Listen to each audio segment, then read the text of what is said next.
Okay, let's dive right into this explainer. Today, we're going to completely flip how we look at reality. We are treating the universe not as some random collection of matter, but as a relentless, obsessive accountant trying to balance an infallible ledger. We're looking at a framework where physics isn't just a bunch of arbitrary rules handed down from nowhere. Instead, it's a rigid economic system forced into existence by one single, unbreakable mandate. I absolutely love this framing because it perfectly sets up our journey today. Every fundamental law of physics is just the inevitable, unstoppable chain reaction of a single foundational premise. Think about every time you've dropped an object or even just moved your hand. We're going to see how the universe is absolutely desperate to obey just one directive. And you'll see how everything else, from momentum to gravity, literally had to be invented just to keep that one rule from breaking. Here's our roadmap for this explainer. 1. The axiom of mandatory change. 2. Infinite freedom to move. 3. The infinite tax of stasis. 4. Inheriting laws conserves momentum. 5. Gravity as a gradient price. And finally, 6. Closing the 3D ledger. All right, section 1, the axiom of mandatory change. We have to start at the absolute foundation of reality, which is known here as Constraint 1, or simply C1. The absolutely crucial point to grasp is that change is an absolute mandate. It completely outlaws any mathematical halt, any fixed point, or any permanent stasis in the universe. C1 is the ultimate engine. Imagine a cosmic shark that literally dies if it stops swimming. Well, if a state hits a dead end and can't evolve, it is fundamentally illegal. It simply cannot exist. Everything we're about to explore is just the universe evaluating this exact same rule across different degrees of freedom. Moving right along to section 2, infinite freedom to move. Let's see how this builds into Constraint 2. Think about it. If you evaluate C1 on the potential for change itself, what happens if your options are finite? Well, if a system only has a set number of ways to change, it's eventually going to exhaust every single one of them. And what happens when it runs out? It stops. But, as we just established, C1 strictly forbids stopping. Therefore, just to satisfy that first rule, the state space mathematically must be infinite. The universe literally has to give you an infinite menu of options to move through, otherwise the whole engine just freezes. Which brings us to section 3, the infinite tax of stasis. So this cascading logic immediately triggers law 2, which dictates that no physical system can truly hold a static location. If we evaluate our mandate of change on physical position, a location isn't a permanent container, it's just a temporary coordinate. The universe absolutely refuses to let you nail a particle down to a single spot. Actually, in quantum mechanics, we see this physical enforcement clearly as zero-point energy. Even at the lowest possible ground state, a particle still possesses mandatory motion. But you might be wondering, what exact penalty does the universal accountant levy if matter attempts to defy this law and achieve absolute rest? Well, the universe charges a diverging holds tax that rapidly skyrockets to 1.250 E plus 11 and goes way beyond that. That's a kinetic cost that essentially explodes to infinity the harder you squeeze. If you try to compress a particle's position spread down to zero, the kinetic cost just scales infinitely.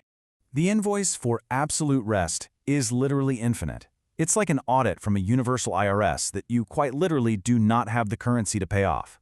Because the cost is infinite, you simply cannot buy stasis. The universe enforces its rule of mandatory change by making the alternative impossible to afford. Let's move to section 4. Inheriting laws conserves momentum.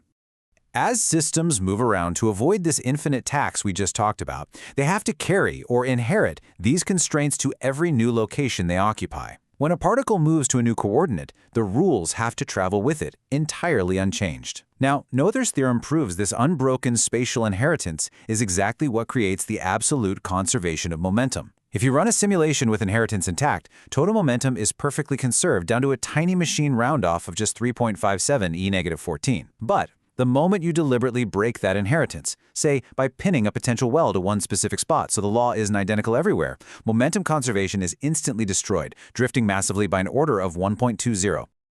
This strict requirement that physical laws are inherited unchanged everywhere is the literal birth certificate for every conservation law in the Cascade. Look at the numbers. There are 10 orders of magnitude of daylight between a universe that works and a universe that tears itself apart in a few thousand ticks. Evaluating C1 on the law itself guarantees spatial translation symmetry, which totally forces momentum to be conserved. It's not just human bookkeeping. It's the universal accountant demanding that the rules themselves never hit a fixed point. Section 5. Gravity as a gradient price. Okay, but if a transformation does occur, the universe demands a structural price to definitively prove that a difference, and therefore a change, actually happened. The universal accountant violently rejects what physicists call a curl field. Think of a curl field like a magical perpetual motion voucher that prints free, unearned change. If you could travel in a circle, arrive back perfectly at your exact starting state, but somehow pocketed a net gain of work like 2 pi, you would have created change without any actual difference to the system. To prevent this cheating, the price must be a pure gradient field, where moving in a closed loop nets you exactly zero. The ledger has to balance. So F equals ma. Every time you use that in high school physics, you weren't just learning a math formula, you were actually learning the exact economic exchange rate for reality. We've established there has to be a price to move, and that price must be a gradient. Mass times acceleration is the measurable cost to transform per tick. Mass needs a gradient to move through, and acceleration is the measurable readout of that cost. Notice what just happened. We started with this simple premise that change is mandatory, and we ended up mathematically deriving gravity. Gravity isn't some extra particle just added to the mix later on. It's the fundamental geometric cost function of spatial transformation. It is the structural price demanded by the universe to prove that a massive object has successfully changed its state. And that brings us to our final part, Section 6, closing the 3D ledger. Finally, let's look at how the universe ensures this gravitational price field doesn't artificially leak or multiply. If all change is equal, the total price flux leaving any closed surface around an object has to be identical. Because if it isn't, you are magically creating or destroying change in empty space, right? Look at the data in the middle column. In a two-dimensional simulation, an inverse R field perfectly balances the books at exactly 1.0 at every single radius. But check out the 1 over R square law in the right column. It rapidly bleeds out and completely fails to balance the books in 2 dimensions. Therefore, the famous inverse square law we experience in our 3D reality is literally just the universal accountant taking the required flux balance and dividing it perfectly across 3 dimensions. The form of the falloff isn't some random fact about gravity, it is strictly forced by the need to close the ledger. You take the required flux conservation and divide it by the number of dimensions. In 3D space, that mathematically dictates an inverse square law. It's just accounting. The universe simply refuses to let the ledger tear. So let's review. We've traced the entire chain from an infinite potential to move, right through the impossibility of holding still, to the perfect conservation of momentum, all the way down to gravity and the inverse square law.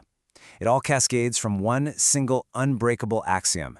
The laws of physics are just the beautiful, intricate ledger the universe builds to survive. Which leaves us with a pretty profound question. If gravity and momentum are just the price of doing business, what other cosmic mysteries out there are simply the universe desperately refusing to sit still? Something to think about. Thanks for joining me on this explainer.